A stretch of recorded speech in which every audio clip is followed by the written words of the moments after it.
we, as a class, have covered the when and where of skepticism, we must now cover the what of skepticism. What should we be skeptical of?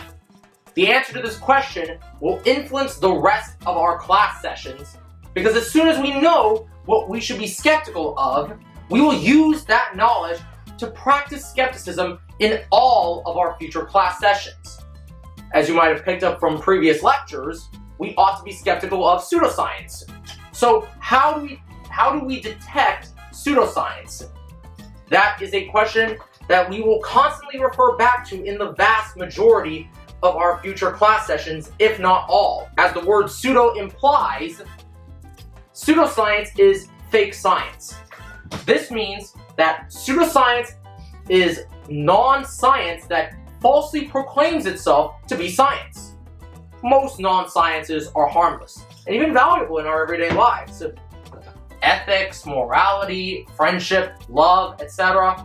are all non-sciences, but they're important to us.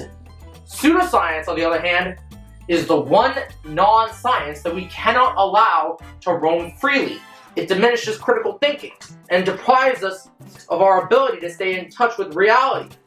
If pseudoscience were equally as valid as science, how could we possibly distinguish between that which is the case and that which is not the case? We can't. We have to draw the line, the symbol of which you can think of as the hyphen between pseudo and science. It makes typographical sense if you think about it.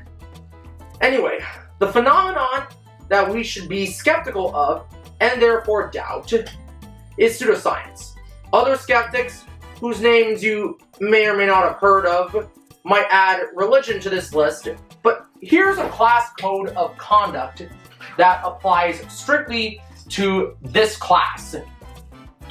While I do encourage religiously liberal people to be skeptical of their own religion without necessarily leaving it, I consider the claims of liberal religion to be more probable than the claims of pseudoscience.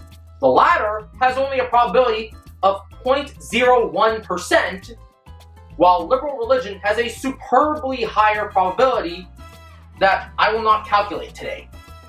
Instead, I will leave it to the rest of you to calculate the probability that liberal religion accurately describes the universe.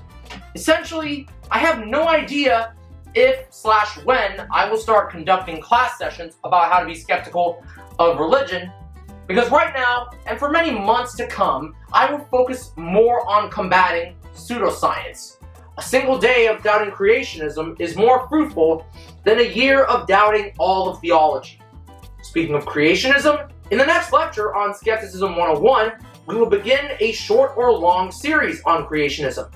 I can't wait to see you all in my next lecture on History 01.